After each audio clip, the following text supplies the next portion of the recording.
تو اب ان لوگوں کے حوالے سے آپ لوگوں کی کیا اپنی اسیسمنٹ ہے؟ کیا وہ لوگ ڈوب گئے ہیں یا پھر مختلف عمارتوں کے نیچے دبے ہونے کا ان کا خدشہ آج بھی ہے؟ اور کیا عمارتوں کے نیچے ملبے کو ہٹا کر یہ دیکھا جا رہا ہے، میک شور کیا جا رہا ہے کہ کوئی زندہ تو نہیں اندر دبا ہوا، پھنسا ہوا؟ سو اس حوالے سے آپ کے پاس اطلاعات آ رہی ہیں اور آپ ہمیں کیا بتا سکتے ہیں ناظرین کو؟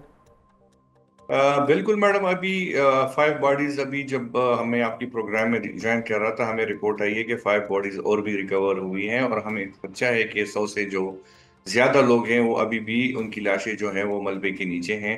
ریسکیو کا ایلیمنٹ، چونکہ اس ایونٹ کو 3 دن گزر گئے تو ریسکیو بالکل، اور آپ اگر اس جگہ کو دیکھیں تو وہاں پہ اتنے بڑے بڑے پتھر، بولڈرز اور ملبہ آیا ہے کہ وہ 3-3 4-4 فٹ، کئی پہ 6-7 فٹ تک بھی ہے، تو اس میں کسی زندہ بچ جانے کی امید بالکل میرے خیال میں کم ہی ہے۔ لیکن جہاں پہ سرچ آپریشن ہے کہ ان کی باڈیز کو ریکور کیا جائے تاکہ ان کے لواحقین کو بھی تھوڑا سا صبر ملے، اور تو وہ سرچ آپریشن جو ہے وہ ابھی بھی منیر میں جاری ہے۔ اس میں ہمارے آرمی کے 3 انجینئرنگ کور کے 3 بریگیڈز جو ہیں وہ ہمیں سپورٹ کر رہے ہیں۔ ہمارے پورے جو ارد گرد کے اضلاع ہیں وہاں سے ہم نے CNW کی پروونشل ہائی ویز کی مشینری کو جو ہے وہ ہم نے موو کیا ہے۔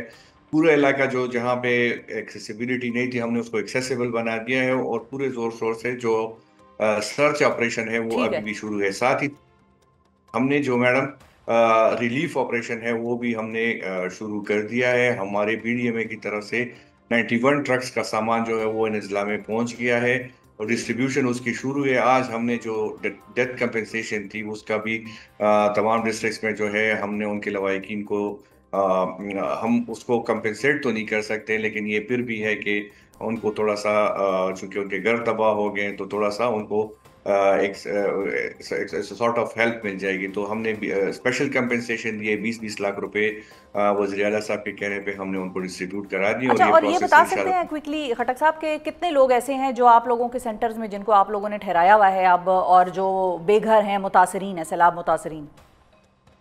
میڈم ہمارے KP کے بارے میں مشہور ہے کہ ہم مہمان نواز ہیں، تو جتنے بھی یہاں پہ جن کے گھر تباہ ہو گئے ان کو ہوسٹ کمیونٹیز نے ان کو اپنے گھروں میں اچھا، پناہ دی ہے۔ ہمیں کیمپ بنانے کی ضرورت پیش نہیں آئی۔ ہم ان کو راشن دے رہے ہیں، ڈرائی راشن دے رہے ہیں، خوراک دے رہے ہیں، لیکن ہوسٹ کمیونٹیز ان کو ہیلپ آؤٹ کر رہے ہیں، اور انہوں نے اپنے گھروں میں پناہ دی ہے ان کو۔ ٹھیک ہے، بہت شکریہ ادا کریں گے اسفندیار خٹک صاحب۔ ناظرین، PDMA کے DG ہمارے ساتھ ہیں اور ساری صورتحال سے آگاہ کر رہے تھے۔ پروگرام کے پہلے حصے میں تو ہم نے آپ کے سامنے سوابی، بنیر اور سوات سمیت خیبر پختونخوا کے دیگر سیلاب متاثرہ حصوں کا ایک تفصیلی جائزہ پیش کیا، مگر صوبے میں یہ صورتحال آخر پیدا ہی کیوں اور کیسے ہوئی ہے، اور کلائمیٹ چینج کا کلاؤڈ برسٹ کی شکل میں اتنا شدید اثر خیبر پختونخوا پر کیوں نظر آ رہا ہے، یہ وہ اہم اور چپتا ہوا سوال ہے جس پر پروگرام کے اس حصے میں ہم غور کریں گے اور اس کا جواب تلاش کرنے کی کوشش کریں گے۔ خیبر پختونخوا میں موسمیاتی تبدیلی کے اثرات سنگین ہونے کی ایک اہم ترین وجہ وہاں کے جنگلات میں تیزی سے ہوتی کمی بتائی جا رہی ہے، اور تازہ ترین اعداد و شمار کے مطابق خیبر پختونخوا میں 1992 سے لے کر 2024 تک جنگلات کا رقبہ 18% تک کم ہو چکا ہے، جبکہ خیبر پختونخوا جنگلات کے کم ہونے کی سالانہ شرح 1.5% ہے، جو کہ جنوبی ایشیائی خطے میں سب سے زیادہ ہے۔ پاکستان فارسٹ انسٹیٹیوٹ کے مطابق پاکستان سمیت خیبر پختونخوا میں ہر سال 8000 ہیکٹر جنگلات کا رقبہ کم ہو رہا ہے، جبکہ مالاکنڈ اور ہزارہ ریجن میں گزشتہ 2 دہائیوں کے دوران جنگلات کا رقبہ کم ہونے کی سالانہ شرح 25% ہے۔ سرکاری دستاویزات کے مطابق چترال میں 1992 سے 2009 کے درمیان 3700 ہیکٹر سے زائد جنگلات ختم ہو چکے ہیں، اور ماہرین خبردار کر رہے ہیں کہ 2030 تک ان جنگلات میں مزید 23% کمی متوقع ہے۔ خیبر پختونخوا میں جنگلات کا رقبہ کم ہونے کی ایک اہم ترین وجہ لکڑی اور جنگلات کا ٹمبر مافیا کے ہاتھوں کٹائی ہے، اور اس حوالے سے ارندو گول کے علاقے میں لکڑی کی چوری کے دوران 16 لاکھ سکوائر فٹ لکڑی غیر قانونی طور پر کاٹے جانے کا بہت ذکر ہو رہا ہے، جو کہ پاکستان کی تاریخ کا سب سے بڑا لکڑی چوری کیس یا اسکینڈل کہا جا سکتا ہے اس کو۔ کالام سوات میں 1980 اور 1990 کی دہائی میں بڑے پیمانے پر لکڑی کاٹنے سے دریائے سوات کی جو کیچمنٹ ایریا ہے اس کو شدید نقصان پہنچا، جس نے 1992 اور 2010 کے سیلابوں کو مزید تباہ کن بنا دیا تھا۔ خیبر پختونخوا میں لکڑی چوری اور جنگلات کی غیر کٹائی کا ایشو کتنا سنگین ہو چکا ہے، اور اس وجہ سے بنیر، سوابی اور سوات میں آنے والے کلاؤڈ برسٹ کا ٹرینڈ کیوں بڑھ رہا ہے، اس حوالے سے گفتگو کرنے کے لیے ہمارے ساتھ موجود ہیں خیبر پختونخوا کے سابق چیف فارسٹ کنزرویٹر جو کہ 35 سال تک